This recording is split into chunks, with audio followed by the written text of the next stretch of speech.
وقالت اليهود عزير ابن الله وقالت النصارى المسيح ابن الله ذلك قولهم بأفواههم يضاهئون قول الذين كفروا من قبل قاتلهم الله أنى يؤفكون۔ اور یہود نے کہا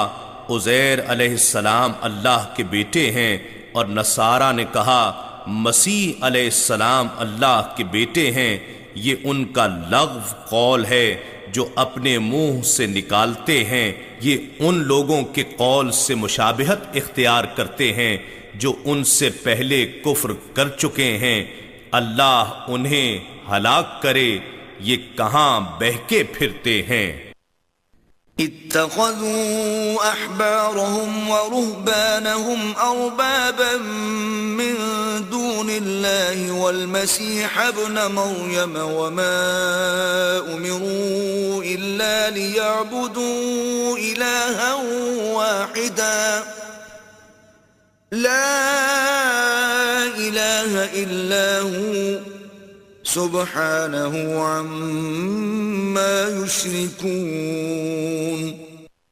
انہوں نے اللہ کے سوا اپنے عالموں اور زاہدوں کو رب بنا لیا تھا،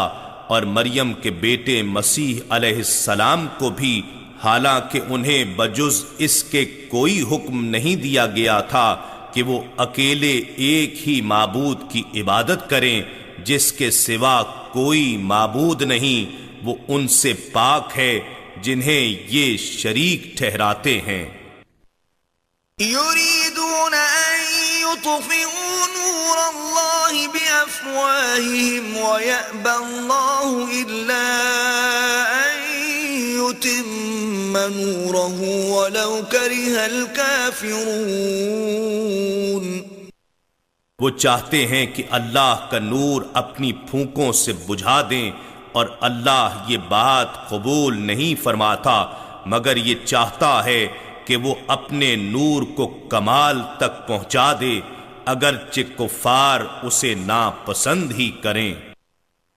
هو الذي أرسل رسوله بالهدى ودين الحق ليظهره على الدين كله ولو كره المشركون۔ وہی اللہ ہے جس نے اپنے رسول صلی اللہ علیہ وآلہ وسلم کو ہدایت اور دین حق کے ساتھ بھیجا تاکہ اس رسول صلی اللہ علیہ وآلہ وسلم کو ہر دین والے پر غالب کر دے اگرچہ مشرکین کو برا لگے۔ يا أيها الذين آمنوا إن كثيرا من الأحبار والرهبان ليأكلون أموال الناس بالباطل ويصدون عن سبيل الله والذين يكنزون الذهب والفضة ولا ينفقونها في سبيل الله فبشرهم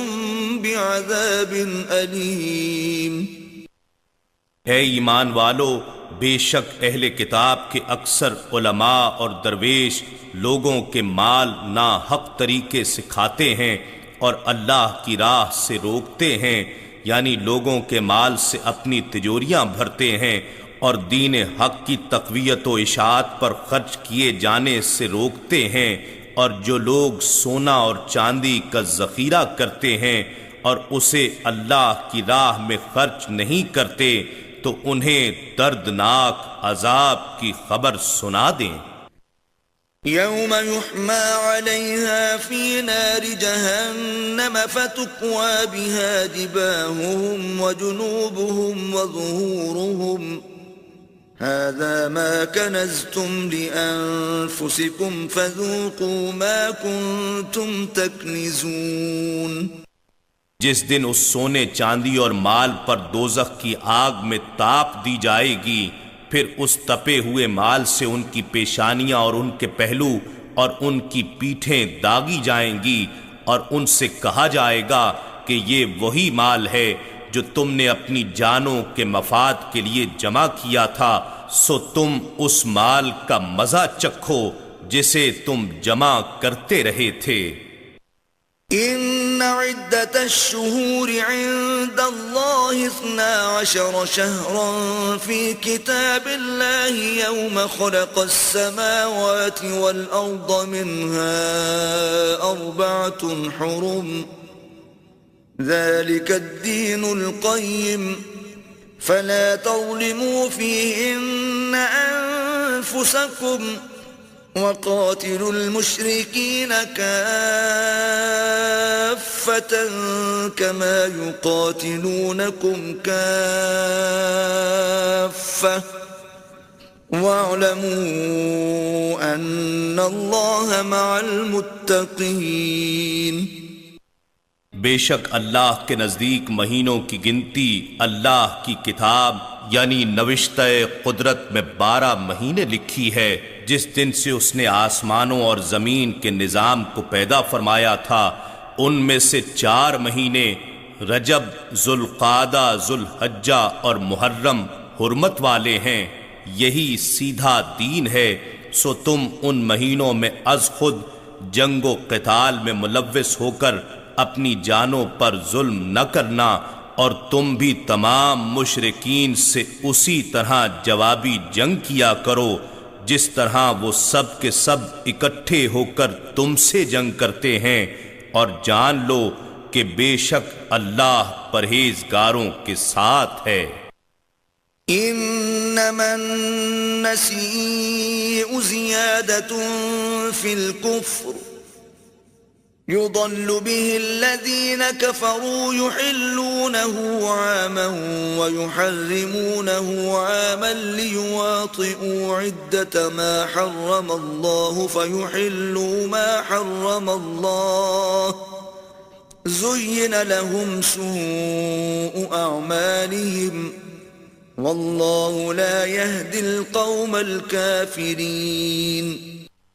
حرمت والے مہینوں کو آگے پیچھے ہٹا دینا محض کفر میں زیادتی ہے،